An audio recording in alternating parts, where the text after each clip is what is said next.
is, and then there were four. Michael Eaves here, the NFL's version of the Final Four, is now set with the Rams being the last team to punch their ticket to championship weekend. Look, we've seen and heard your reaction all night long to what happened in Chicago to get us to this point. Caleb Williams and the Cardiac Bears forcing overtime for an all what happened to get us to that point. They're down a touchdown with less than 2 minutes to go. Caleb makes that connection across the middle. Again, they need a touchdown to force this game to overtime. And then DeAndre Swift breaks through an arm tackle inside the 20. Now, they had 7 wins already on the season when they trailed with less than 2 minutes to go in the game. So no surprise they would be unfazed. That one gets away from Caleb Williams. So now it's 4th and 4. Again, got to get up or didn't understand the route, or he threw it short. But 20-17.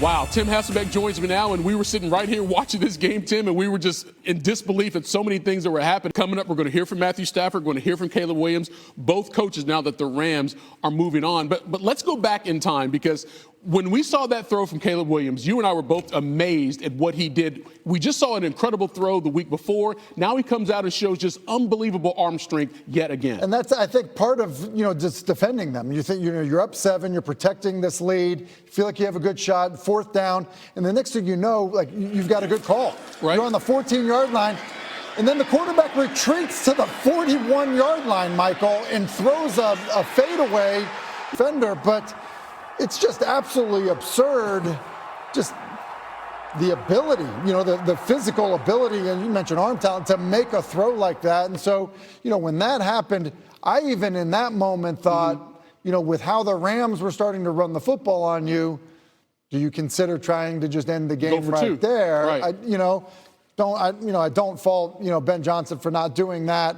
But ultimately, it was the turnover in overtime that ended up costing Chicago. Yeah, and you raise a good point, because the Rams get it. They went 3 and out and gave it right back to Chicago. So you thought all the momentum was with Caleb Williams and the Bears, and they are marching down the field until he makes that throw that ends up being an interception. Yeah, and you said it in the highlight, and I think it's exactly true. On that play, Caleb Williams is trying to work Burden to his right.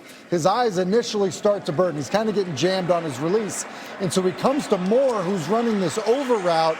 And really, as you see Caleb here, he's clearly trying to flatten him. And Moore, I think, just is not expecting to get flattened. Maybe he never picks up the football because he doesn't really look like he finds it to accelerate for it. And then Curl, the defensive back, drives on the football much like the ball is being thrown to him, which is why you see the frustration from Caleb. To me, that looked a little bit more like, a miscommunication on the angle that Caleb was hoping his receiver would take. Yeah, an expectation from the quarterback was not met by the receiver in that situation. But let's go back to Matthew Stafford as well on that game-winning drive by the Rams, because once they got the ball back, there's like, all right, we have to go score here if we're going to try to win this game. And there were a couple key plays that he made. Obviously, we showed the pass to Devontae Adams, but also there was a hot read off a blitz. Correct. He hits Puka Nacua for that first down, and they go down and end up winning the game. It's a great point. Throughout the game, especially in the first half, Chicago was doing a good job of blitzing the protections of the Rams. And oftentimes there was just miscommunication up front, and they got to Matthew Stafford. It's really why he was struggling in the first half. But kind of in the gotta-have-it moments, you're exactly right. You get a 3rd down, and next thing you know, this is the one to Adams on the sideline, which is a beautiful throw. And here's a 3rd and 6. Protection is blitzed. Ball is out right away. And even though Kevin Byard is coming down on Nacua, Puka Nacua is just so strong once the ball is in his hands in terms of run after catch. That was really the one that got him into field goal range. Yeah. Would have actually thought that the Rams would have maybe been a little bit more conservative, run the ball on first and second. They went for 2 passes towards the end zone.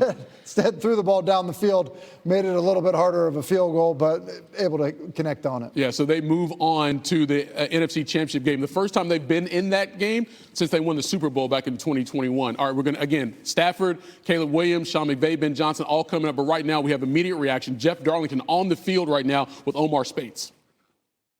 Just an unbelievable game, unbelievable defensive performance down the stretch as well. What kind of resolve did it take to get this game finished? Just resilience, just taking it one snap at a time, being present in the moment.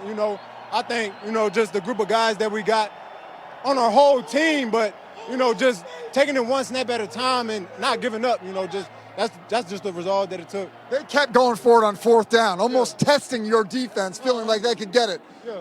What did that feel like as a unit? It was kind of disrespectful, You know, we ain't like that, but, you know, if you want to test us, you know, you're going to find out.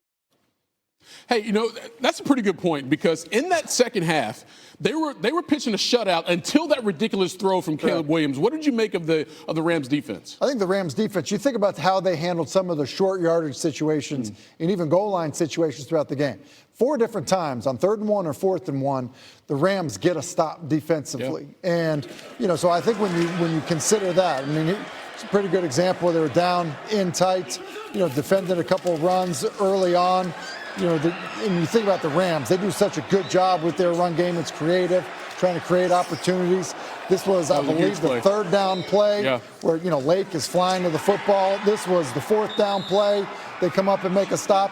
And really throughout the game and some of the situational football moments, short yardage out in the field, the goal line situation down there, they really answered the call. I mean, they stepped up in the biggest moment because, you know, there were times when you looked at it and you said, all right, Chicago, they're going to be able to start to kind of exert their will a little bit running the football. Right. And it really just never happened. Yeah, and so, again, it took an incredible throw by Caleb Williams to get that touchdown late to force the overtime. But, again, the Rams get the field goal to win it 20-17. And, look, you look at those numbers behind us right now, you know, 340 to 417. But one thing that really helped the Rams and even beginning, Tim, of that overtime drive was their ability to run the football on Chicago. Yeah, and I thought that definitely started to feel it. There was a 14-play drive in the 4th quarter that the Rams go on. It's 7 runs, you know, and so I do think that there was also a part where, you know, again, Sean McVay creative with their run game, starting to figure out, okay, what runs do we want to go to? Is it a misdirection run? Is it,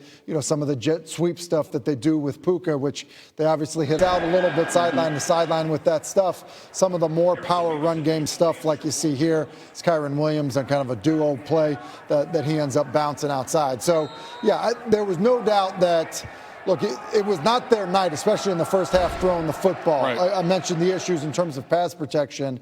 But it was McVay finding the runs that they wanted to get to in the second half that I think helped them kind of, you know, you look at, you know, kind of the fight in time and possession, your struggles on 3rd down. I mean, that was really what they were trying to do in the second half. Yeah, again, Kyren Williams averaged more than 4 yards a carry, and he did have 2 touchdowns. Again, so we're waiting to hear from Caleb Williams, Matthew Stafford, Ben Johnson, Sean McVay, all of the particulars there in Chicago. You mentioned something earlier about Matthew Stafford. And obviously, look, what he's done in his career, he is bona fide. But from an experience standpoint, give me an idea of how that manifests itself with the rest of the team in those situations, because you feel like he's going to make the plays that are necessary. What does that do for everybody else? There's a couple things that stick out to me kind of in that regard in terms of the you know, having some gray in his beard, right? And so, you know, the first half, there were protection issues. So either, you know, he got fooled, he was sliding the protection a certain way, and he got blitzed. You know, Kyren Williams, you know, busted a pass pro assignment one time. They had a time, you know, the tackle didn't fan out when he should have. And oftentimes that can create a little bit of a doubt for a quarterback because you're getting hit. You know, one time Brisker, you know, just absolutely blasts him when he thinks he's protected. And so I think in those moments for younger quarterbacks, then you know, it kind of swallows you in a game. It certainly did not for Matthew Stafford. In fact, it kind of was like, okay, all of that stuff has happened. Now we get to when it matters. Okay, like now let's play football. Like now this is my moment.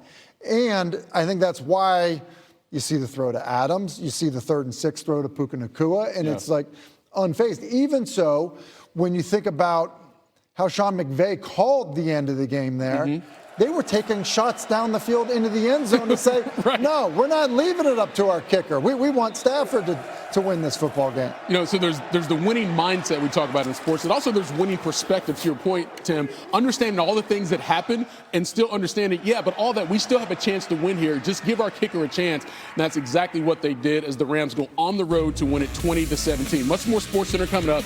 There you see the lectern there in Chicago. Going to hear from Ben Johnson when he steps up there, and Sean McVay